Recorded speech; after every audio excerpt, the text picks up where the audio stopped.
संत रामपाल जी महाराज एक ऐसे महान संत जिन्होंने अपनी सतभक्ति, तत्व ज्ञान, करुणा और सेवा के बल पर समाज में नई मिसाल कायम की है। संत रामपाल जी महाराज की अगुवाई में उनके सभी सतलोक आश्रमों से समाज कल्याण के अद्भुत कार्यों ने समाज को सुनहरे भविष्य की एक नई उम्मीद दिखाई है।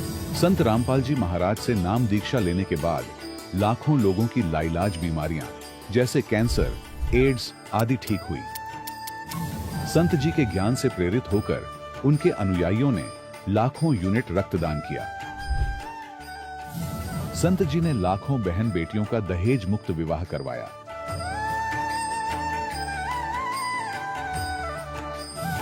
संत जी ने लाखों लोगों का नशा छुड़वाया, करोड़ों उजड़े परिवार बसे।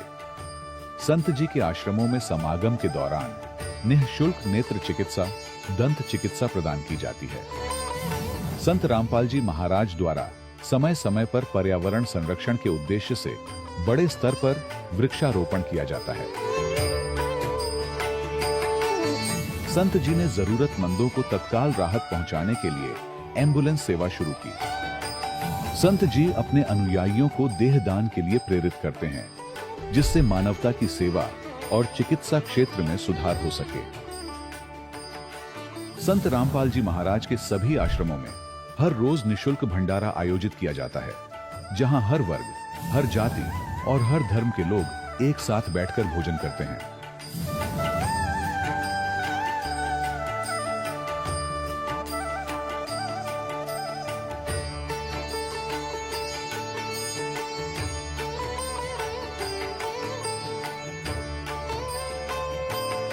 संत रामपाल जी महाराज के आश्रम में हजारों बुजुर्गों को सम्मान और प्यार के साथ जीवन जीने का अवसर मिलता है। उनके खाने, रहने और स्वास्थ्य की पूरी जिम्मेदारी संत रामपाल जी महाराज उठाते हैं। अनाथ बच्चों के लिए संत रामपाल जी महाराज के सभी आश्रम किसी वरदान से कम नहीं। यहाँ उन्हें शिक्षा, संस्कार और भविष्य के लिए बेहतर अवसर प्रदान किए जाते हैं। चाहे बाढ़ हो, भूकंप या महामारी, संत रामपाल जी महाराज और उनके अनुयायी हमेशा ही जरूरतमंदों के लिए सबसे आगे खड़े रहते हैं। कोविड महामारी के दौरान संत रामपाल जी महाराज के आश्रमों से करोड़ों लोगों के लिए भोजन, दवाइयां और जीवन रक्षक सामग्रियां उपलब्ध कराई गई। चाहे गरीब की मदद हो या किसी शोषित और पीड़ित वर्ग के हक और सम्मान की लड़ाई, संत रामपाल जी महाराज ने हमेशा ही उनकी दबी आवाज को सरकारों तक पहुंचाया है और उन्हें उचित न्याय दिलवाने में अहम भूमिका अदा की है। समाज में आध्यात्मिक और सामाजिक मूल्यों के प्रति जागरूकता लाने में संत रामपाल जी महाराज हर कदम पर मानवता के सच्चे सेवक साबित हुए हैं। संत रामपाल जी महाराज का जीवन हमें सिखाता है कि सच्ची सेवा वही है जो निस्वार्थ भाव से की जाए। आइए हम भी इस महान सेवा के कार्य में इस महान संत से जुड़ें और संत रामपाल जी महाराज से नाम दीक्षा लेकर अपने जीवन को धन्य बनाएं।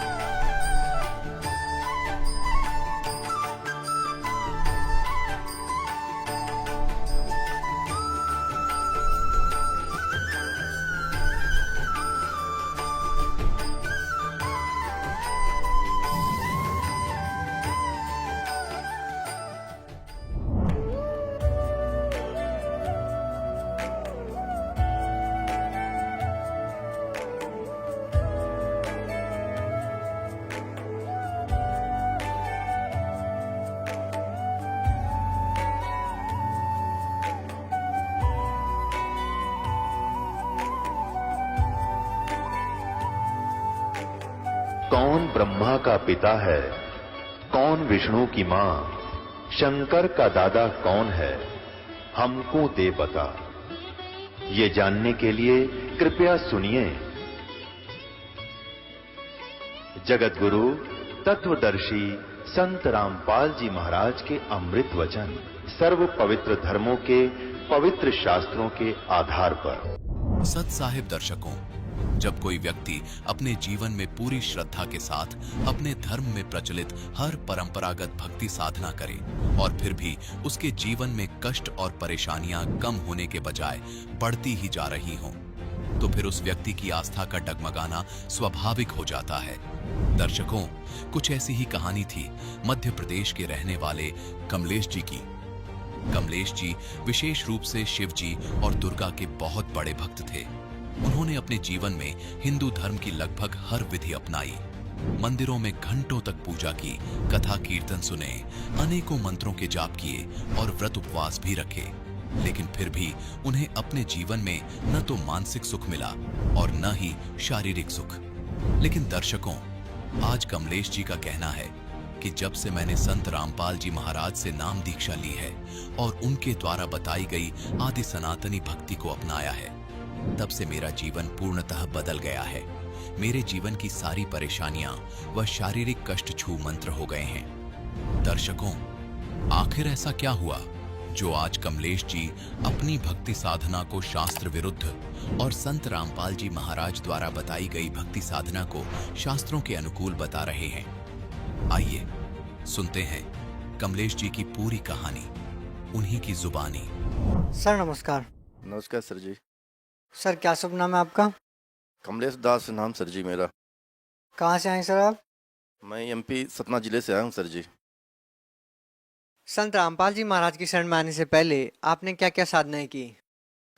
सर जी, संत रामपाल जी महाराज के नाम लेने से पहले मैं शिव जी का कट्टर भक्त था और दुर्गा जी का इतनी भक्ति करता था सर जी कि 12 वर्ष तक मुझे कोई नहाते नहीं देखा। इतनी भक्ति किया शिव जी की, दुर्गा जी की। 1 बजे रात 2 बजे रात उठ करके, और मैं देवी जी की मेरे पास मंदिर है, वहाँ पर जाता था। 2-2 3-3 घंटे वहाँ बैठे और नहा करके और पूजा करता था, वहीं बैठा रहता था और गीले कपड़े पहन के बैठता था। वो भक्ति करता था सर जी मैं। सर पहले जो साधनाएं आप करते थे उनको करने से आपको क्या लाभ मिला? सर जी, उन भक्ति करते करते मैं तो करीब 20-25 साल भक्ति किया सर जी। इतना बर्बाद हो गया सर जी कि मेरे पास एक टाइम के खाने के लिए लाले पड़ते थे कि मैं खाना खा लूं और बच्चों को खाना खिला लूं। इतना कष्ट मुझे होता था भक्ति सर जी कि मैं कुछ बयान नहीं कर सकता। इन देवी देवताओं से जो मेरे माता पिता करते थे वही मैं भी करते आता था, और बाद में रामायण भी सीख लिया था। रामायण पाठ, ढोलक बजाना यहाँ भी जाने लगा था। उनसे इतना दुख हुआ मुझे कि मैं कहीं रामायण में चला जाता था किसी घर में, तो घर से फ़ोन आ जाता था, बगल वाले फ़ोन कर देते थे कि भगत जी को बुलाओ, बच्चा मरने वाला है। मैं रामायण छोड़ करके वहाँ से उठ के भाग आता था और घर में रहता था तो यहाँ घर में मातम मचा रहता था। यही लाभ उनसे मिला मुझे, इतने कष्ट दुख मुझे मिले। तो फिर सर आप संत रामपाल जी महाराज की शरण में कैसे आए? सर जी, मेरे ही गांव में कुछ लोगों ने ज्ञान गंगा पुस्तक मंगाई थी।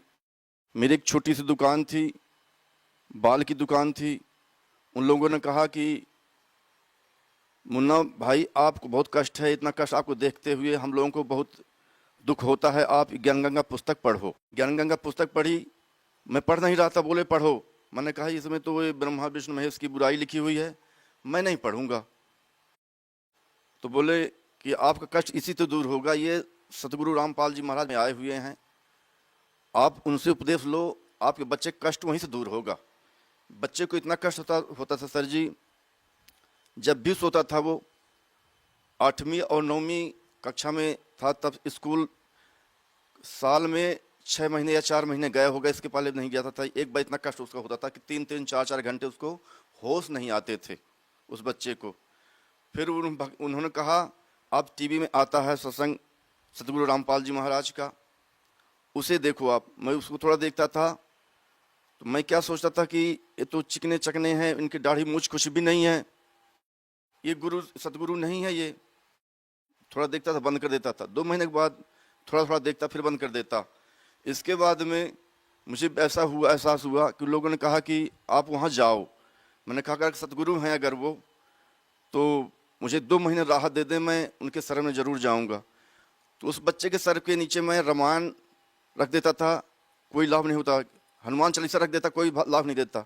फिर मैंने ज्ञान गंगा पुस्तक उस बच्चे के सर पे रख के और फिर उसको सुलाता था। 2 महीने से कुछ नहीं हुआ। मुझे दृढ़ विश्वास हो गया अब मैं वहाँ जाऊँगा और वहाँ से नाम दीक्षा लूँगा। फिर ये 26 फरवरी 2014 को मैं गुरु रामपाल जी महाराज के शरण में आया। मैं और मेरा बच्चा भी आया, उसी दिन नाम दीक्षा लिए और तभी से मुझे आराम होने लगे सर जी। सर ऐसा सुनने में आता है कि संत रामपाल जी महाराज से नाम दीक्षा लेने के लिए पैसे लिए जाते हैं। सर आपने उनसे नाम दीक्षा लेने के लिए कितने पैसे दिए? सर जी पैसे की क्या बात सर जी, यहाँ मैं जब यहाँ आया हूँ तो जब नाम दीक्षा लिया इतनी सुविधा मुझे हुई और मेरे साथ में और जो आए थे 1-2 और भगत आए थे वो भी नाम दीक्षा लिए। न तो मुझसे कोई पैसा लिया गया और इतनी सुविधा मैंने कभी कहीं देखी ही नहीं थी इतने लाइफ में जो यहाँ मैंने देखी। तो सर संत रामपाल जी महाराज से नाम दीक्षा लेने के बाद क्या आपको राहत मिली? क्या आपके कष्ट दूर हुए? सतगुरु रामपाल जी महाराज के शरण में आने से लाभ तो इतने मिले सर जी कि मैं क्या बताऊं। मैं घर से बहुत आर्थिक स्थिति बहुत कमज़ोर था, आज उन्हीं की कृपा से 2 वक्त की रोटी खाने को मिल रही है। लाभ तो उस बच्चे को इतना कष्ट था कि आज मैं यहाँ उनकी कृपा से खड़ा हूँ। आज नहीं तो अगर मैं सतगुरु रामपाल जी शरण नहीं आता तो मेरा घर शमशान बन जाता सर जी, क्योंकि जब मेरा बच्चा ख़त्म हो जाता तो मैं भी नहीं रह पाता। क्योंकि मेरी इच्छा यही थी कि बच्चा जब तक स्वस्थ नहीं हो जाता, चाहे मेरा तन चला जाए, मैं प्रयास करता ही रहूँगा। लेकिन सतगुरु रामपाल जी महाराज ने ऐसी कृपा ऐसी दया कर दी, अपने शरण में मुझे बुला लिया। सर जी आज क्योंकि इस संसार में पुत्र शोक और पुत्र मोह से बढ़ के कुछ भी नहीं होता। आज वो पुत्र यहाँ पर बच्चे को यहाँ पर लाया सतगुरु रामपाल जी के शरण में, इतना स्वस्थ है, इतना पढ़ने में भी इतना अच्छा भी है आज कि मैं कुछ क्या कह सकूं। एक बच्चा और मेरे पास 4 बच्चे हैं परमात्मा की कृपा से। वो बच्चा सूरत में रहता है, उसको चेचक निकली आई थी बड़ी वाली, झलक रही थी, मुझको मालूम नहीं हुआ। फ़ोन घर में किया, बोला मम्मी मुझको इतना कष्ट हो रहा, जलन शरीर में हो रही है कि लगता है गोली जहर की गोली खा के मर जाऊं। फिर मुझे उन भक्तिमती ने बताया कि सुनते हो कि आज ये बच्चा क्या कह रहा था। मैंने कहा ऐसा कष्ट बताया नहीं पहले, जबकि नाम नहीं लिया था वो। इसके बाद में पूरा घर सो रहा था तो मैं रात 11 बजे अपने पूजा स्थल घर में, क्योंकि परमात्मा सत्संग सुनाया करते हैं कि मैं मन से नहीं मिलता, आत्मा से मिलता हूँ। आत्मा से कोई जो कोई पुकारे तब मैं उसकी पुकार सुनता हूँ। सर जी उस आत्मा से मैं परमात्मा को ऐसे रोया, ऐसे रोया, दाता तुम्हारे सिवा कोई नहीं है बचाने वाला, तुम ही बचाने वाले हो दाता। और इस संसार में कौन हो सकता है, न तुम और मेरा धन है न संपत्ति, कोई कुछ भी नहीं है और आप ही हो मालिक जो बचा सकते हो। उस बच्चे की जान इतनी कष्ट में है दाता, और न तो मैं दवाई करवा सकता, कुछ भी नहीं करवा सकता। परमात्मा ऐसी रजा बख्शी, 10 मिनट में उस बच्चे के पास परमात्मा पहुंच गए और 3 बार चद्दर उड़ाया उसको, बोला बेटा मैं आ गया हूँ, जबकि वो बच्चा परमात्मा की शकल भी नहीं देखा था। सर जी वो चद्दर फेंक देता था पैर से, फिर सतगुरु रामपाल जी महाराज ने उसके सर पे हाथ फेरा, बोला बेटा मैं हूं ना, तू चिंता मत कर। सर जी उसके शरीर में ऐसे हो गया जैसे किसी ने बर्फ रख दिया हो, उसका शरीर ऐसे जल रहा था। और उसके बाद में परमात्मा वहां से उसके अंतर ध्यान हो गए। फिर सुबह जब फोन लगाया बताया कि सफ़ेद कपड़े में कोई आए थे, मुझको ऐसे कह रहे थे मम्मी मेरे जो शरीर में चेचक निकली हुई है तो दबाता हूँ तो उसमें दर्द भी नहीं होता और भूख भी लगने लगी है। हमने कहा बेटा साबूदाना खाना परमात्मा रजा करेंगे, नाम दीक्षा ले लो, वही कृपा करेंगे, बाकी संसार इस दुनिया में कोई भी नहीं है को हमारी रक्षा कर सके। इन देवी देवताओं की पूजा करते सब कुछ हार थक चुके हैं, वो तो परमात्मा आ गए हुए हैं, वही हमारी रक्षा कर सकते हैं। हमने कहा बेटा जल्दी ठीक हो जाओ और परमात्मा के शरण में आओ और नाम दीक्षा तुम भी लेकर तुम भी भक्ति करो, वही पूर्ण परमात्मा है और कोई नहीं है। पर वो बच्चा मान नहीं रहा था। फिर समझाने के बाद, बहुत समझाने के बाद, वो भी ग्वालियर जहाँ नाम दीक्षा केंद्र खुला हुआ है, अभी 5-6 महीने हुआ, वो भी नाम दीक्षा ग्वालियर में ले लिया है और मान रहा, भक्ति कर रहा है। और वहीं से हमको कितने कितने लाभ सर जी हुए मैं कुछ बयान नहीं कर सकता मेरे पर कितनी दया परमात्मा ने की है। आप भगत समाज को क्या संदेश देना चाहेंगे? भगत समाज जी को संदेश नहीं प्रार्थना कर सकता हूँ कि सतगुरु रामपाल जी महाराज इस धरती में आए हुए हैं, पूर्ण परमात्मा कबीर के रूप में आए हुए हैं। इन्हीं से नाम दीक्षा लेकर के इन्हीं से पूर्ण मोक्ष हो सकता है, अन्य किसी देवी देवताओं किसी धर्म गुरुओं से नहीं हो सकता। जो धर्म गुरु यहाँ बने बैठे हुए हैं उनसे कुछ भी नहीं होगा। आज तक उन्होंने कभी किसी को बताया ही नहीं है। वो सतनाम वो नाम उनके पास हो ही नहीं सकता जो सतगुरु रामपाल जी महाराज का नाम है, जो गीता में लिखा हुआ तत्वदर्शी से संत पहचान बताई है। और भक्त समाज उसी को पढ़ें और समझें जानें और सतगुरु महाराज जी के शरण में आकर के नाम दीक्षा लेकर के और अपना कल्याण करवाएं। सर, जो लोग संत रामपाल जी महाराज से जुड़ना चाहते हैं, उनसे नाम दीक्षा लेना चाहते हैं, वो उनसे कैसे जुड़ सकते हैं? सर जी, टीवी चैनल में और नीचे पीली पट्टी में नंबर आते हैं, उन नंबर में फ़ोन लगा लें और उनमें SMS भी कर सकते हैं, ज्ञान की पुस्तक भी मंगवा सकते हैं। और उसको देखने के बाद समझें जानें कि वास्तविक में ज्ञान का सच्चा ज्ञान कौन है। और आकर के हर जिले में हर प्रांत में नाम दीक्षा केंद्र खुले हुए हैं, वहाँ कोऑर्डिनेटरों से संपर्क करके और भक्तों से संपर्क करके जो पास में भक्त होते हैं उनसे और फ़ोन लगा के जो पीली पट्टी फ़ोन लगा करके और अपना वहाँ से नाम उद्देश्य लेकर के अपना कल्याण करवा सकते हैं। सर, बहुत बहुत धन्यवाद। सच्चा है। दर्शकों, अभी आपने सुने संत रामपाल जी महाराज से दीक्षा प्राप्त करके सुखी हुए भक्त के अनुभव। अब देखिए जगत गुरु तत्वदर्शी संत रामपाल जी महाराज के मंगल प्रवचन। एक तो यूं मान ले कि जो सामने वाला कह रहा है यह बात सच्ची होगी, और नहीं फिर उसके बताए अनुसार कुछ करके प्रैक्टिकल देख ले तो वो भी बात फिर वह सच्चाई तो ऊपर आएगी। जैसे एक किसान था और एक सेठ के पास अपनी फसल बेचकर आता था मंडी में, और उसका आड़ती था पक्का और नहीं जाता था कहीं पर। एक दिन क्या हुआ कि जब वो फसल लेकर गया 2-3 महीने 4-6 महीने के बाद, तो पता चला कि उस सेठ की दुकान बंद है। पूछने से कारण का पता चला कि उसका दिवाला निकल गया, वो अब आड़ती नहीं रहा। तो उसका मित्र भी हो गया था वो बहुत अच्छा।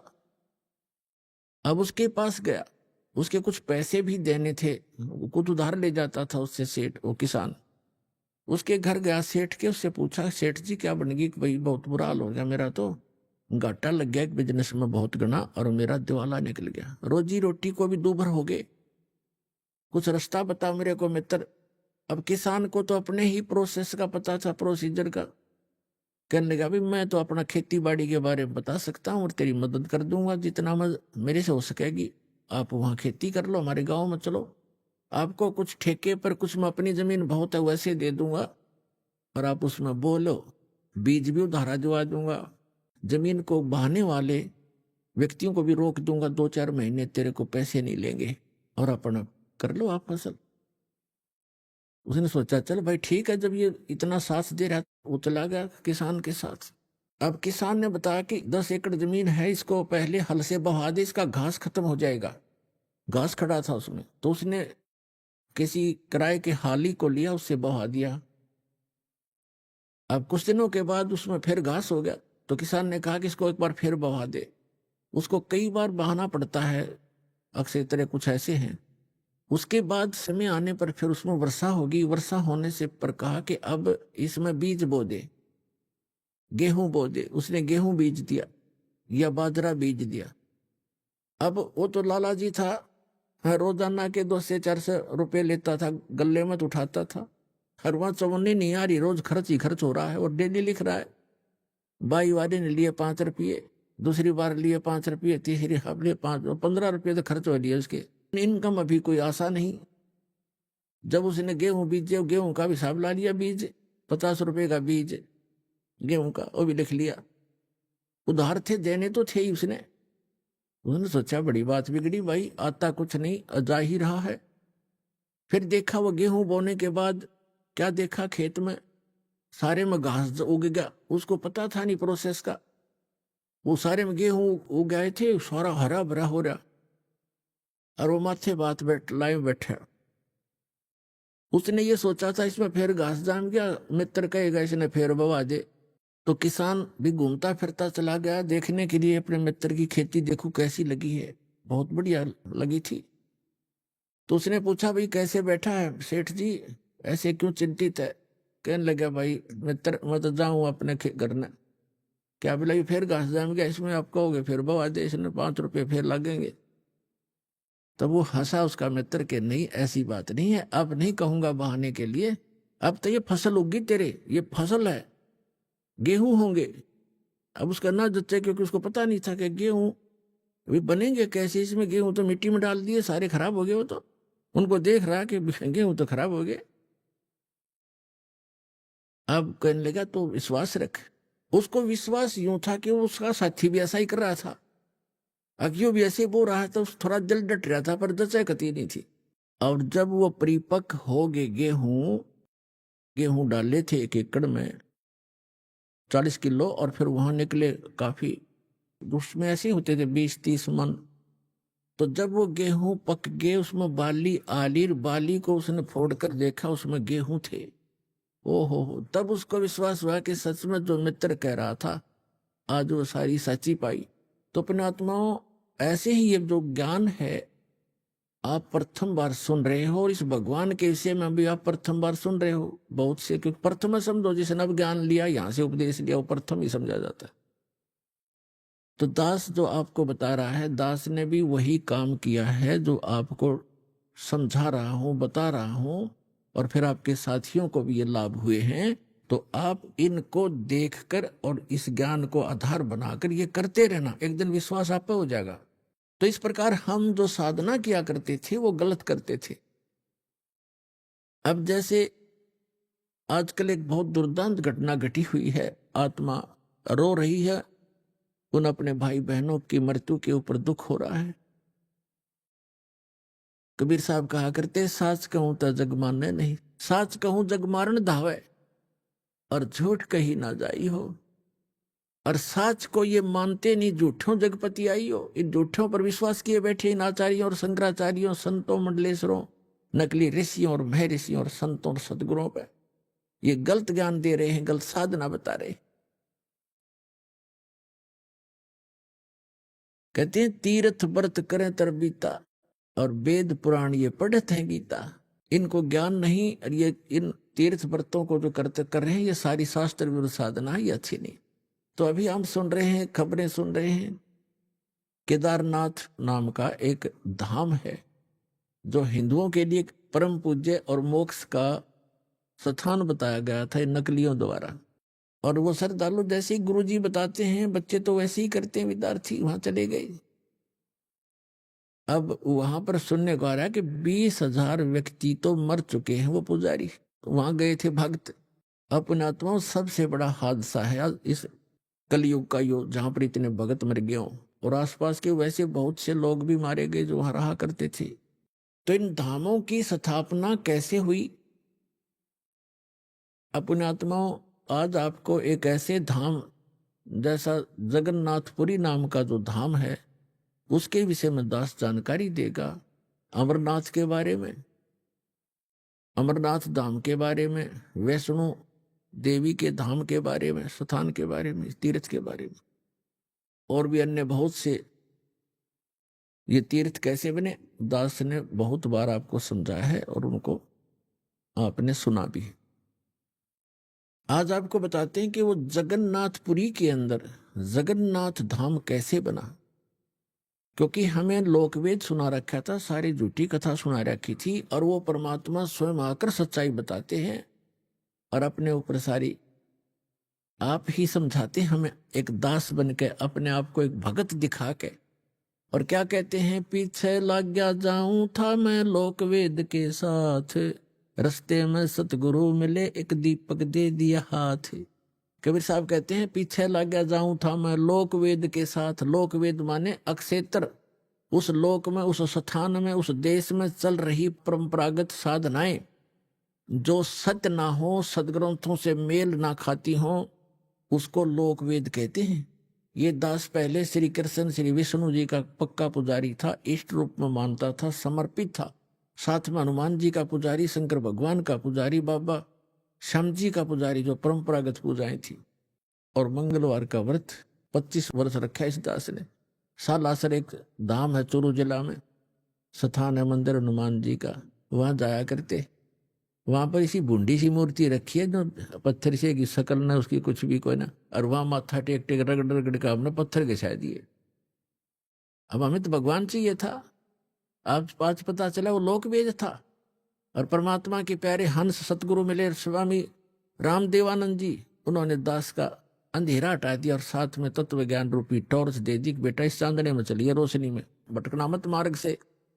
और जो घर में सुख हो रहे थे उन साधनाओं के करते करते दास ने डिप्लोमा इन सिविल इंजीनियरिंग किया, सर्विस प्राप्त की इरिगेशन डिपार्टमेंट हरियाणा के अंदर जूनियर इंजीनियर की। विवाह हुआ, 2 बेटे 2 बेटी हुई, बड़ी खुशी मनाई और ये सोचा कि ये भगवान हनुमान और ये श्री कृष्ण और ये हमें सब कुछ दे रहे। अब इस तत्व ज्ञान की रोशनी से पता चला कि हमें तो अपना केवल प्रारब्ध मिल रहा था और जिन पूजाओं को हम कर रहे थे उनको करते करते हमारे साथी वहीं के वहीं पड़े, उनका कुछ भी ना हुआ। उनको क्यों नहीं लाभ मिला? ये आज आंखें खुली, वो जो तत्व ज्ञान रूपी दीपक मिल गया। तो परमात्मा कहते हैं पीछे लग गया जाऊं था मैं लोक वेद के साथ, और रास्ते में सतगुरु मिल गए, दीपक दे दिया हाथ। कहते हैं तत्व ज्ञान रूपी दीपक की रोशनी में चलेंगे हम, सीधे गड्ढों में नहीं गिरेंगे, झाड़ों में झंखाड़ों में नहीं फंसेंगे, यानी अज्ञान ग्रहण नहीं करेंगे। हम तत्व ज्ञान के आधार से अपना जीवन भक्ति रूपी सफर तय करेंगे। पुणात्माओं, जैसा कि दास ने कथा सुनाई थी कि श्री रामचंद्र जी ने समुद्र पर पुल बनाना था और उस पुल वो बना नहीं पा रहे थे, इसलिए समुद्र में घुटनों पानी में खड़ा होकर के प्रार्थना की। 3 दिन जब नहीं माना, समुद्र तट से मस नहीं हुआ, तो उसने कहा भाई लक्ष्मण मुझे अब में रागनी बांध दे। और ये समुद्र इस अभिमानी रावण का संग पाकर ये अभिमानी हो गया, उसका पक्ष कर रहा है, ये रास्ता नहीं दे रहा मुझे। और उसने तीर दिखा के और उसको फूकना चाहा था अग्निबाण से। उसी समय विपर रूप धारण करके आया था और प्रार्थना करी थी कि ऐसा काम करो लाठी भी ना टूटे, सांप भी मर जा। कि आपकी सेना में नल और नील नाम के 2 सैनिक हैं, उनके हाथ में ये पावर है, उनके हाथ से पत्थर तर जाएंगे, आप ऐसा ना करो, मुझे ना फूको। फिर नल नील के हाथ में शक्ति तो थी, लेकिन उस दिन उनमें भी अभिमान छा गया था। वह परमात्मा मुनिंदर जी की द्वारा दी हुई थी, कबीर साहब की दी हुई थी शक्ति, वह क्षीण होगी। फिर उनके दुख का निवारण करने के लिए स्वयं परमात्मा आए थे, मुनिंदर रूप में प्रकट थे, ऋषि मुनिंदर रूप में। तब वहां के पहाड़ को हल्का कर दिया था परमात्मा ने, एक रेखा खींच दी थी चारों तरफ, तब वो पुल बना था। अब क्या हुआ कि श्री कृष्ण जी चले गए, कुल नाश हो गया था श्री कृष्ण जी का दुर्वासा जी के श्राप से।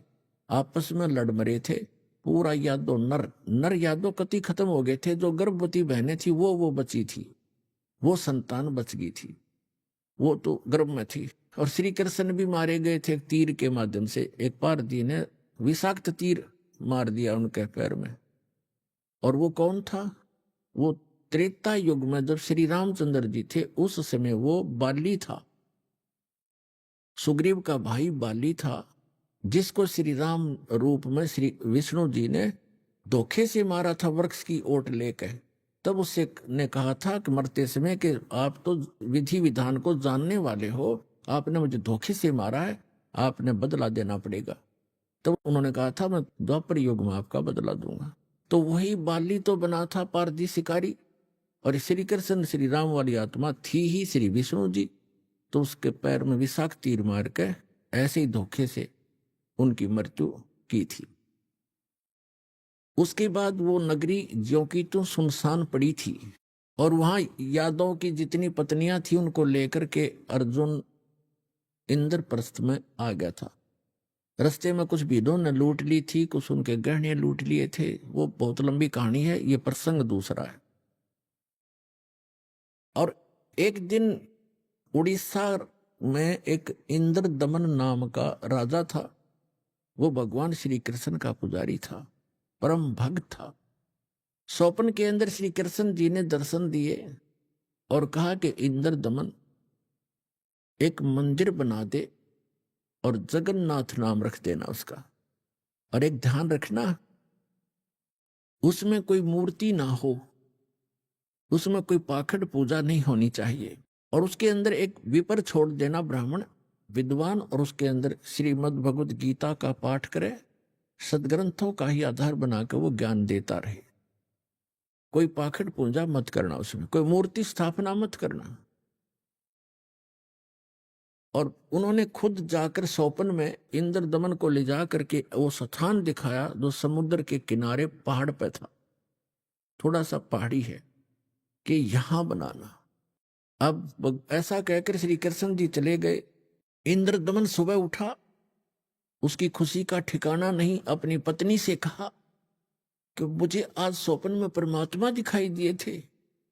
सारी कहानी बताई और कहा भगवान ने कहा कि एक मंदिर बना दे, और वो स्थान भी दिखाया मेरे को कि यहां बना दे, जगन्नाथ नाम रख देना। उसमें मूर्ति नहीं होनी चाहिए, पाखंड पूजा नहीं होनी चाहिए, कोई विपर छोड़ देना, वो कथा सुनाया करेगा। उसकी पत्नी बड़ी धार्मिक थी, वह बड़ी खुशी हुई कि हो हमारे तो भाग जाग गए। अब फिर भगवान ने कह दिया तेरे पास सारा संपन्न है, सारा धन है, बहुत पैसा है, और कर दे शुरू। तो इंद्र दमन ने बहुत से कारीगर बुलाए, उनसे नक्शा तैयार करवाया, और जाके पहुंचे वहां पर घूमते फिरते, और बताया कि यहां बताया था ये स्थान, मंदिर बना दे। अब कारीगरों ने तो दर्दी नीम ज्यों की तो, और मंदिर बना के तैयार कर दिया। अब जो ही मंदिर बन चुका, अगले दिन पूजा करनी थी। उसी दिन समुद्री तूफान उठा, बहुत भयंकर, जैसे साइक्लोन कहते हैं। ये कई बार आता उड़ीसा के अंदर, तो बहुत तबाही मचा देता है, ढा देता है मंजिलों को भी, मकानों को भी। ऐसा तूफान उठा 40 फुट ऊंचा, बहुत स्पीड का, ऐसे घूमता हुआ, और मंदिर को खत्म कर दिया, नामो निशान मिटा दिया।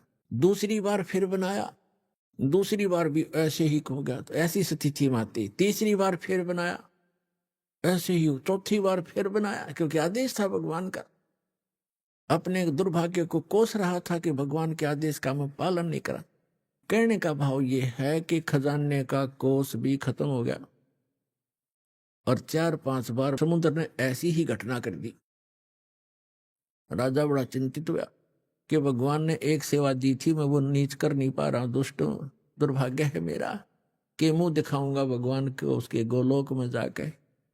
उसकी पत्नी कहने लगी कि चिंता ना करे। अब जो ही मंदिर बन रहा था, इतने में गोरखनाथ जी आ गए, क्योंकि वो पहचान तो उसको सके नहीं। परमात्मा ने, कबीर जी ने बताया कि वो गोरखनाथ थे, एक सिद्ध पुरुष थे। राजा से कहा कि राजा, इतना बढ़िया मंदिर बना रहे हो, उसमें मूर्ति होनी चाहिए भगवान श्री कृष्ण और उसकी बहन सुभद्रा की और बलराम की। बगैर मूर्ति के मंदिर कैसा? उन्होंने कहा, राजा ने कहा कि भगवान ने स्वप्न में मुझे मना किया था कि स्वप्न तो स्वप्न ही होता है, हमारे आदेश का पालन करो। ला कर ली। राजा डर गया, भाई कदे कोई दुराशीष ना दे दे साधु। तो राजा ने कहा जी जैसे आपकी इच्छा, और कहा चंदन की लकड़ी से बनवाना। क्या अच्छा जी।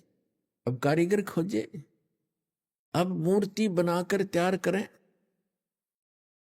तैयार होते होते बिल्कुल तैयार हो जाए मूर्ति, ऐसे बिखर जा, सारी टूट जा, टुकड़े टुकड़े हो जाते। 2-3 बार ऐसे की, ऐसे टुकड़े टुकड़े होगी।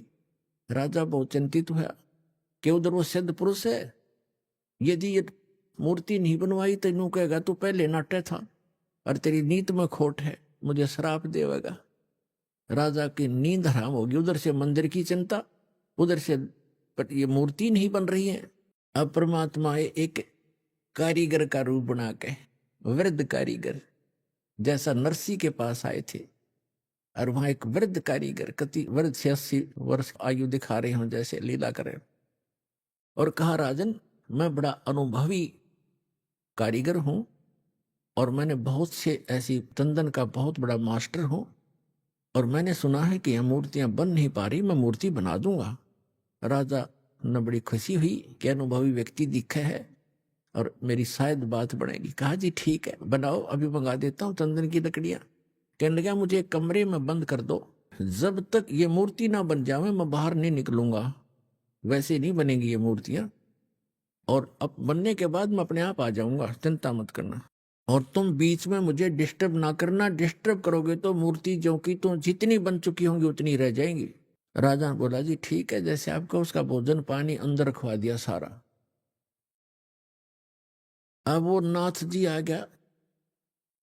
जब कमरे में भगवान ने बैठे 3-4 दिन हो गए थे, उसने राजा से पूछा कि क्या मूर्ति बनाई। राजा ने कहा जी हम बहुत ट्राई कर रहे हैं, देखो बहुत सी मूर्ति बनाई, ये कारीगर बैठे थे वो भी बुला लिए, ये बना रहे थे, ये टूट जाती, देखो भगवान कितनी, एक नाथ जी कितनी लकड़ी खराब होगी, तो अब कैसे चलेगी, बनवानी हो अवश्य बनवानी है। जी बनवा रहा हूं, एक कारीगर है बहुत अनुभवी और वो बना रहा है मूर्ति। तो नाथ जी ने कहा मुझे दिखाओ पहले, बनने के बाद उसमें कोई डिफेक्ट होगा, अभी तो जल्दी मंदिर तैयार होने वाला है, फिर रखनी पड़ेगी, कोई डिफेक्ट होगा तो मैं ठीक करवाऊंगा, ऐसी ऐसी वैसी मूर्ति थोड़े रखने दूंगा। तो उन्होंने बताया जी, कारीगर ने कहा कि जब तक मैं मूर्ति नहीं बनेगी मैं बाहर नहीं आऊंगा, और बीच में तुमने मुझे छेड़ दिया तो मूर्ति वहीं की वहीं रह जाएंगी। नाथ जी कहने लगे ऐसी कोई बात है, खुलवाओ इस दरवाजे को। अब खटाखट खटखट करे, कारीगर दरवाजा खोलो, कारीगर दरवाजा खोलो, नहीं खोला। तो उन्होंने सोचा, नाथ जी ने कहा कि हो सकता है बूढ़ा आदमी मर गया हो, तुम अच्छे व्यक्ति हो, दरवाजा तोड़ दो। दरवाजा तोड़ दिया, वहां कारीगर था ही नहीं। वह मूर्ति जितनी बन गई थी उनके हाथ हाथ बनाने रह रहे थे, वह न्यू के न्यू रह गए। तीनवा के वह टूंड और पैर के पंजे, वो तीनवा न्यू हाथ टूंड न्यू के न्यू, कारीगर था नहीं। अब नाथ जी कहने लगे, अब राजा कहने लगा जी और बताओ अब क्या करूं। तो अन्य कारीगरों ने बताया जब इसके ऐसे भी लगा दी ना सारी टूट जाएंगे। नाथ जी तो खिसे गया, रख दो न्यो की न्यो, मूर्ति अवश्य रख दो। अब वो मूर्ति न्यो की न्यो तो रखी है ठाके। अब क्या हुआ कि वो मंदिर बनकर तैयार हो गया, और उधर से हाथ खड़े कर लिए, सरेंडर कर दिया था राजा ने। तब उसकी रानी ने कहा कि ऐसे करो मेरे गहने ले लो, इससे बनवा लो। कहने लगा गहने लेकर भी बनवा दूंगा, पर ये समुंदर पता नहीं कौन से जन्म का दुश्मन है मेरा, ये उबड़ते ही आले है ऊपर। परमात्मा आए स्वयं एक वृद्ध रूप बना के, वृद्ध अवस्था में बड़े ऋषि उम्र के साधु संत का रूप बना के, हाथ में माला और छड़ी ले रहे हाथ में, और आके कहने लगे राजन क्यों चिंतित हो आप। राजा ने बताया कि महाराज जी ऐसे ऐसे मंदिर भगवान दिखे थे सपने में श्री कृष्ण जी, उन्होंने मुझे आदेश दिया था कि मंदिर बना दे इस स्थान पर, समुद्र के पास बनाना जहां गहरा समुद्र हो। और मैंने उनके आज्ञा अनुसार मंदिर बनवा लिया। और समुद्र पता नहीं के दुश्मनी बरत रहा है मेरे साथ, तभी तोड़ देता है। 3, 4, 5, 6 बार बना लिया मैंने, मेरा तो कोष भी खत्म हो गया। अब कैसे बनाऊं महात्मा। परमात्मा ने कहा कि मैं इस समुद्र को रोकूंगा, अब ये नहीं आएगा, तू मंदिर बनवा। उसकी पत्नी ने फिर सहारा दिया कि मैं गहने दे दूंगी, अब बना लो। लेकिन इंद्र दमन राजा की हिम्मत नहीं पड़ी थी, उसका दिल टूट चुका था। 1-2 में घटना हो जाए आदमी उसी में दिक्कत में बहुत चिंतित हो जाता है। तो सपने में श्री कृष्ण दिखाई दिए, या खेल सारे मालिक के ही थे, आप बना कृष्ण रूप बनाया और कहा कि इंद्र दमन जो महात्मा तुझे कल मिला था वृद्ध, इसकी शक्ति का कोई वार पार नहीं है, आप इसको खोज कर इसके चरणों में प्रार्थना करना और ये समुद्र रोक देगा, आप इसकी बात पर विश्वास करना। अब इंद्र दमन सुता उठते अपनी पत्नी से, सुबह उठते कहा अपनी पत्नी से कि ऐसे ऐसे श्री कृष्ण जी दिखाई दिए थे, एक महात्मा कल दरबार में आया था और वो बता के गया था कि मैं वहां रहता हूं। लेकर सैनिकों को, बॉडी गार्डों को, अपनी पत्नी को साथ लेकर देखा, वो तो बैठे, वो तो इंतजार कर रहे थे, माला ले रहे हाथ में, एक लीला कर रहे थे।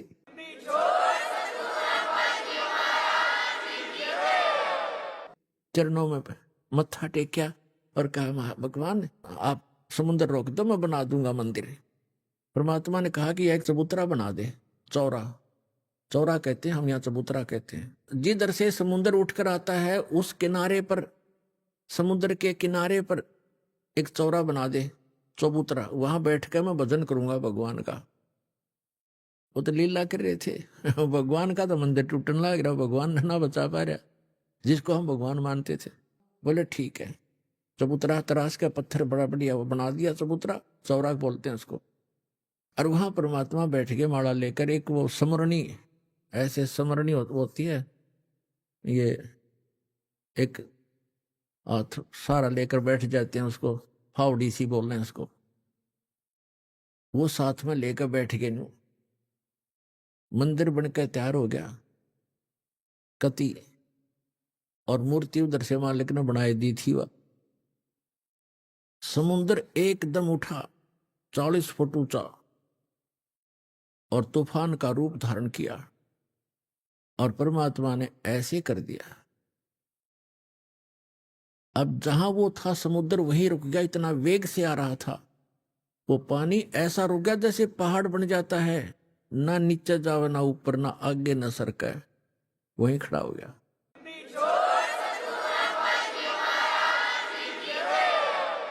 इस जल स्रोत का एक देवता है, उसका नाम समुद्र है। वैसे वरुण नाम है, वरुण के अंतर्गत एक समुद्र नाम का अन्य असिस्टेंट है। तो समुद्र आएगा वहां पर विपर रूप धारण करके, और कहा भगवान मुझे जाने दे आगे, यानी चलने दे मेरे जल को, जो मैंने आज्ञा दी है इसको जाने दो जल को आगे। परमात्मा ने कहा क्या करेगा तू आगे जाकर? कि इस मंदिर को तोड़ूंगा। परमात्मा बोले कि ये ऐसा वैसा मंदिर नहीं है, इसमें कोई पाखंड पूजा नहीं चलेगी, इसके अंदर कथा करा करेंगे भगवान की, और कोई ऐसा वैसा मंदिर नहीं है जिसमें किसी को भ्रमित किया जाता हो।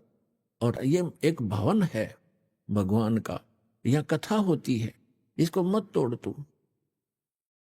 मंदिर को तोड़ा नहीं करते। तो वो कहने लगा नहीं मैं अवश्य तोड़ूंगा। परमात्मा बोले जा फिर तोड़ दे, जा तोड़।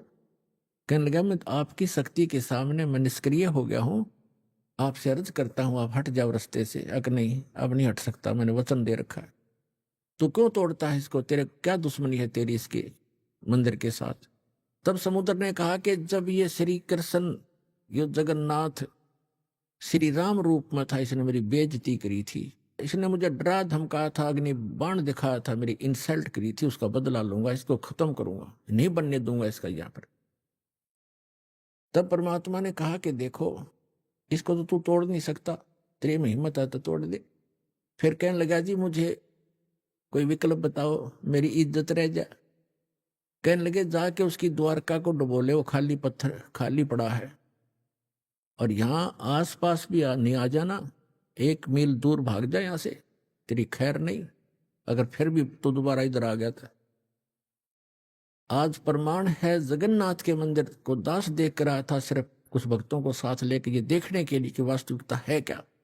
वहां पर कबीर पंथियों द्वारा सुरक्षित वो चौरा स्थान, वो चबूतरा भी है, वहां एक अच्छा मकान सा बना रखा है, उसके ऊपर एक मंदिर सा बना रखा है यादगार बनाए रखने के लिए। और उन्होंने भी यही कथा सुनाई कि यहां बैठकर भगवान कबीर परमेश्वर जी ने समुद्र रोका था। मंदिर वहां से लगभग 1.5 किलोमीटर दूर है, इतनी दूर समुद्र हो गया वहां से। तो उधर से द्वारका को समुद्र ने अपने अंदर समा लिया, उसका खत्म कर दिया द्वारका भी। अपन आत्माओं ये कथाएं हमने जो रियल ज्ञान था सुना नहीं था, और इन हमारे धर्म गुरुओं ने हमारे को लोक वेद दंत कथा सुना रखी थी, हम मूर्ख बना रखे थे, हम रंग दिए उस झूठे रंग में। अब सच्चे रंग ज्ञान को सुनते सुनते हमारी जो है ना मन कई बार बगावत करता है, फड़कता है, लेकिन कहां तक फड़केगा, आखिर में टेकना पड़ेगा इस मन को, क्योंकि अज्ञान से ये उसमें रंगा था, तो ज्ञान इसके अंदर अब समा जाएगा तो ये अपने आप सेट होगा। देखो आपको हिंदुस्तान के अंदर हिंदुओं को खूब पता है कि आज से 500 1000 वर्ष पहले, 600 वर्ष पहले, 100 वर्ष पहले, 50 वर्ष पहले कितनी छुआछात थी, हमने देखी खुद। हरिजनों को, छोटी जाति वाले जो मानते थे, इनको मंदिर में तक घुसण भी नहीं दिया करते, बाहर खड़े खड़े ये अपना कोई मांग मूंग लेते, जो लेना देना होता बाहर ही दे दिया करते, इनको टुकड़े टाकड़े। इतनी छुआछाती, मंदिर में प्रवेश नहीं करने देते थे, केवल पुजारी ही वहां जाते थे, या कोई स्वर्ण जाति के ही मंदिर में प्रवेश होते थे। अब आप देखते हो शुरू से जब से जगन्नाथ का मंदिर बना है उसमें छुआछात नहीं है। क्यों? उसमें भगवान बदल गया या विधान बदल गया इन धर्म गुरुओं का?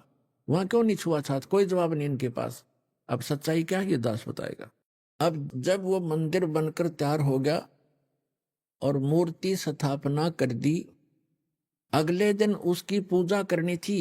वो प्राण प्रतिष्ठा के है ना, वो करनी थी। देखा कल मारी जा रही हमारी कारीगर तो मूर्ति बनावे और पुजारी उसमें प्राण डाले और फिर हम पूजा उस पत्थर ने। बता, ये थी पूजा हमारी। उसमें प्राण प्रतिष्ठित करें पुजारी, आगे भी इसमें प्राण डाल दिए, फिर भगवान खा करेगा जब हमने प्राण डाल दिए उसमें। अकल मारी जा रही थी हमारी, कोई ज्ञान नहीं था, कोई आधार नहीं था। तो फिर क्या हुआ? सुबह चले पांडे पूजा करने के लिए, राजा भी साथ में, रानी भी साथ में, सैनिक भी साथ में, आगे आगे पांडे।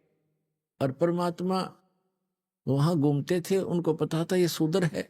ब्राह्मणों को, पंडितों को पता था कि शूद्र है।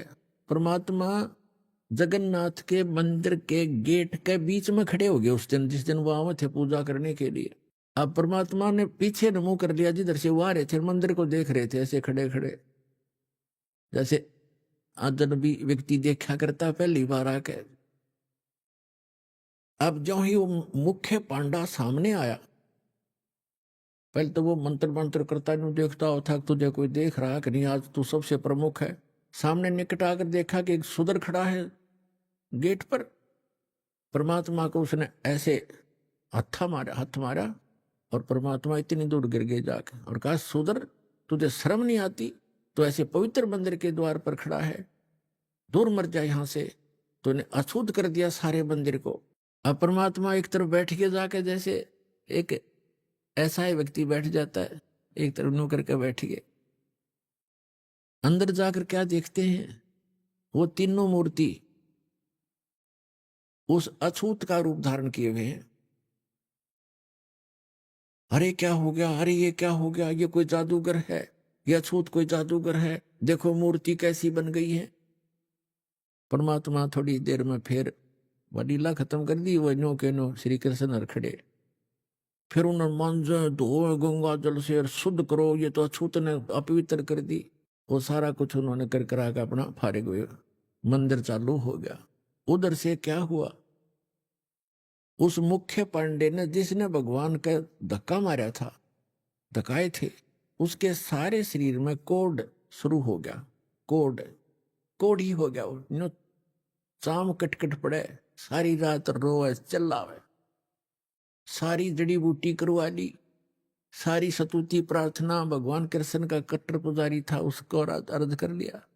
तो सपने में श्री कृष्ण दिखे उसने और कहा जाके कि पांडे, उस महापुरुष के चरण धो के पी ले, तेरा तब पीछा छूटेगा, नहीं तो तेरी जान नहीं बचेगी। मेरे पास कोई तेरा समाधान नहीं इसका। अब कहते मरता क्या नहीं करता।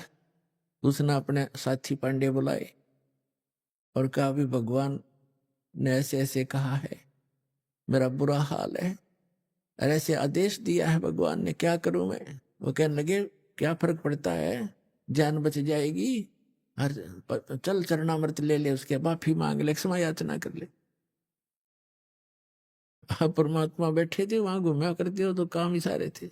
अब वो पांडा तो लेकर चल रहा कटोरे में जल, चरणामृत बनाऊंगा। वो निकट आओ, परमात्मा आगे को चल दे। अके नहीं पांडे, दूर रहना, हम अछूत है, दूर रहना, अछूत है। और वो हाथ जोड़ा, महाराज डट जाओ, महाराज जी रुक जाओ।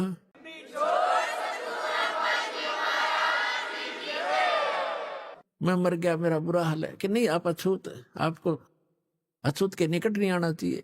अब काफी देर उनकी रिहर्सल करके रैली काट गए, तो बैठ गए एक पत्थर पे। अकबोल, क्या कहना चाहते हो?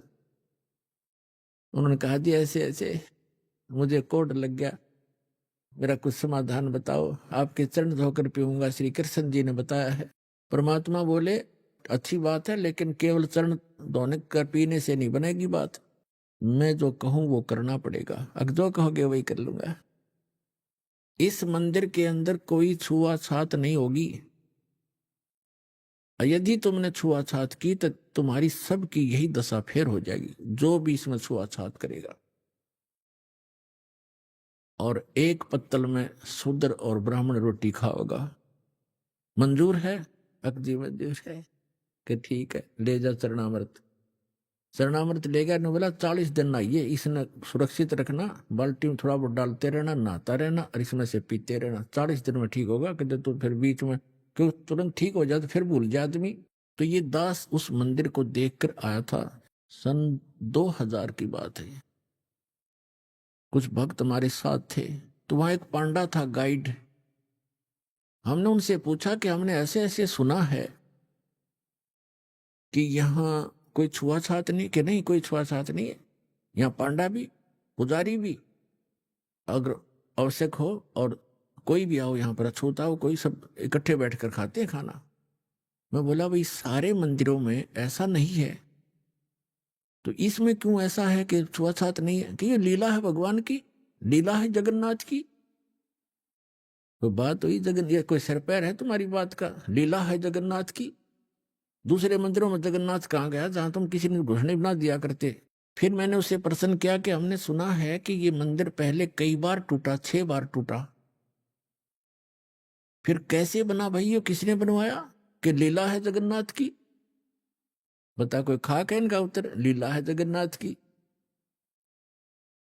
कहने लगे हमने सुना है 2-3 बार टूटा है, 6 बार तो नहीं, 2-3 बार सुना है हमने। मैं फिर किसने बचाया इसको कि लीला है जगन्नाथ की? तेरा सिर है जगन्नाथ की लीला।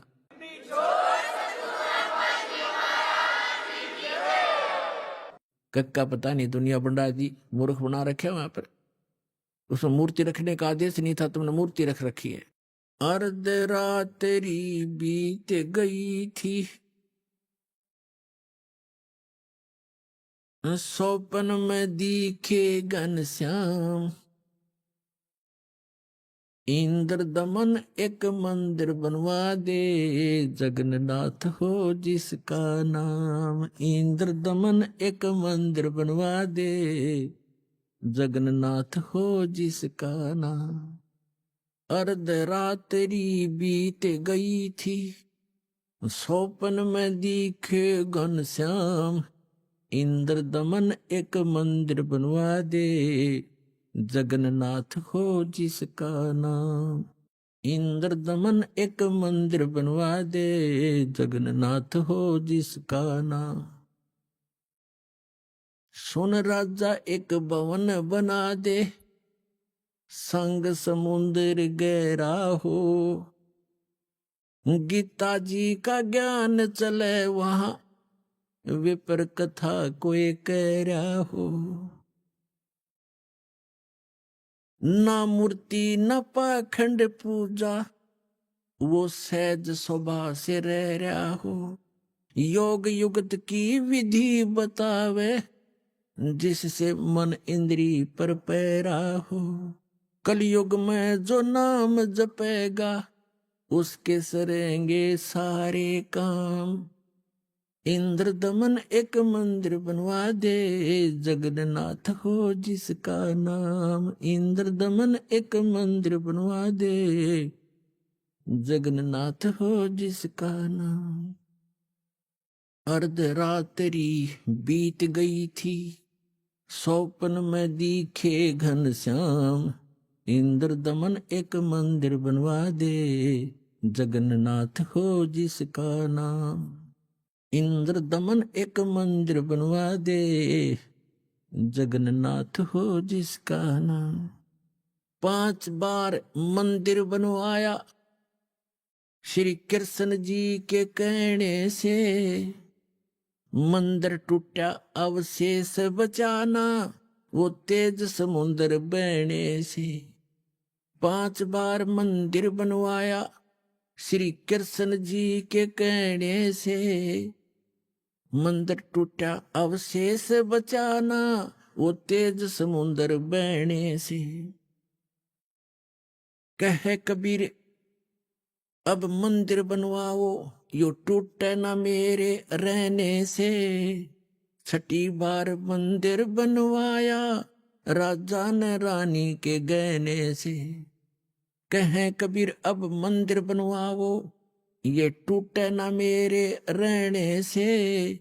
छठी बार मंदिर बनवाया, राजा ने रानी के गहने से। कह श्री कृष्ण ये पूर्ण ब्रह्म कबीर यही है, इसके चरणों में कर ले प्रणाम।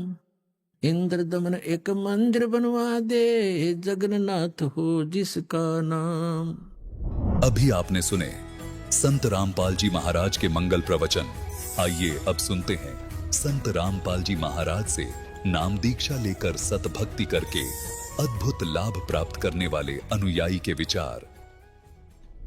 दर्शकों, क्या हो अगर कोई इंसान बचपन से ही अपने धर्म की परंपरागत भक्ति साधनाएं करता रहे, लेकिन फिर भी उसके जीवन से दुख और बीमारियां खत्म होने का नाम ना लें। दर्शकों, ऐसी ही कहानी थी हरियाणा के रहने वाले वीरेंद्र जी की। वीरेंद्र जी ने बचपन से ही हिंदू धर्म में की जाने वाली हर भक्ति साधना की, लेकिन अफसोस इन्हें कहीं से भी न तो मानसिक शांति और न ही शारीरिक सुख की प्राप्ति हुई। लेकिन दर्शकों, आज वीरेंद्र जी का कहना है कि जब से मुझे संत रामपाल जी महाराज की शरण मिली है और मैंने उनके बताए शास्त्रानुकूल भक्ति मार्ग को अपनाया है, तब से मेरी जिंदगी पूरी तरह बदल गई है। मेरी वर्षों पुरानी बीमारियां छूमंतर हो गईं और अब मेरे जीवन में सुख और शांति आ गई है। दर्शकों, आखिर इसके पीछे की सच्चाई क्या है? आइए सुनते हैं वीरेंद्र जी की कहानी, उन्हीं की जुबानी। नमस्कार सर। नमस्कार सर। सर क्या नाम है आपका? वीरेंद्र दास। वीरेंद्र जी आप कहाँ से हैं? गांव खैरानी, जिला महेंद्रगढ़, तहसील अटेली। संत रामपाल जी महाराज जी से नाम दीक्षा आपने कब ली? 2014 को। संत रामपाल जी महाराज जी से नाम दीक्षा लेने से पहले आप क्या भक्ति साधनाएं करते थे? सर जैसे घर में जो प्रथा थी, दुर्गा की पूजा पाठ वगैरह करते थे। तो फिर आप संत रामपाल जी महाराज की शरण में कैसे आए? सर 2013 की बात है, मेरे साथ का एक लड़का मिलिट्री में था, वो अचानक ख़त्म हो गया। तब मैंने सोचा कि अपना भी समय आ गया। तब मेरा एक भगत भाई गांव में है, उससे पूछा भाई, वो बोला मैंने संत रामपाल जी महाराज से नामदान लिया है। तो मैं बोला यार मुझे भी ले चल। तब मैं 2014 में उसके साथ गया और वहाँ मैंने नामदान लिया। सर संत रामपाल जी महाराज से नाम दीक्षा लेने के बाद आपको क्या लाभ प्राप्त हुए? हाँ सर, मुझे लाभ, एक तो मेरी ज़िंदगी बची सर। मैं सुबह उठ के अटेली जा रहा था, तो मैं रास्ते में मुझे नींद आ गई। मैं फर्स्ट नाम भी ले रहा था, संत रामपाल जी महाराज ने जो नाम दिया था, तो मुझे नींद आ गई। मैं 5 किलोमीटर सोता हुआ चला गया नींद में ही, तो पेड़ से जाके गाड़ी टकरा गई और गाड़ी ख़त्म हो गई और मेरे थोड़ी सी पैरों पे खरोच आई। और पहला तो मुझे ये फायदा हुआ सर, संत रामपाल जी महाराज की कृपा से। दूसरा फायदा ये हुआ, 2017 में मेरे पापा बीमार हो गए, तो अचानक हम भात लेके गए हुए थे। संत रामपाल जी महाराज से मैंने नाम भी ले रखा था। रास्ते में पेशाब बंद हो गया, तो वहाँ भात तो नहीं दिया गया। मैं पापा को लेके वहाँ चला गया। वहाँ उन्होंने बताया भाई पेशाब बंद है, तो वहाँ से मैं झुंझुनू गया, तो वहाँ चीरा वगैरह लगा दिया। फिर मैं नारनौल आया, यहाँ चेकअप वगैरह करवाया। तब उन्होंने कहा भाई आपके पापा के कैंसर है। मैंने 2017 में 7वां महीना की 2 तारीख को पापा को यहाँ चेकअप नारनौल करवाया। फिर वहाँ से मैं जयपुर गया, जयपुर उन्होंने कैंसर बताया। फिर पापा को यहाँ संत रामपाल जी महाराज से नाम दुआया और आज मेरे पापा संत रामपाल जी महाराज की कृपा से एकदम स्वस्थ हैं। 82 साल की एज है। दवाई वगैरह तो थोड़ी बहुत दवाई थी, ऑपरेशन पहले करवा दिया, नामदान से पहले ऑपरेशन करवा दिया था, पर कैंसर संत रामपाल जी महाराज की कृपा से ही ठीक हुई। कैंसर की रिपोर्ट भी है, सारी चीज है, 2 साल की सब कुछ आप भी देख सकते हैं। कैंसर की रिपोर्ट वगैरह सारी चीज मेरे पास है और घर में छोटे मोटे तो लाभ होते ही रहते हैं। सर संत रामपाल जी महाराज से नाम दीक्षा लेने के बाद आपको बहुत सारे लाभ प्राप्त हुए। तो जो दर्शक आज आपको देख रहे हैं, अगर उनमें से भी कोई कैंसर की बीमारी से ग्रस्त है या किसी अन्य बीमारी से ग्रस्त है, उनके लिए आप क्या कहना चाहेंगे? संत रामपाल जी महाराज आए हुए हैं, अपना नामदान लें और अपना कल्याण करवाएं। सर संत रामपाल जी महाराज से नाम दीक्षा कैसे ले सकते हैं? सत्संग आता है परमात्मा का, उस पर पट्टी आती है, वहां से किताब मंगाए या उसको देखें और आप गुरु जी का नाम लें, संत रामपाल जी महाराज का। धन्यवाद सर। सत साहिब।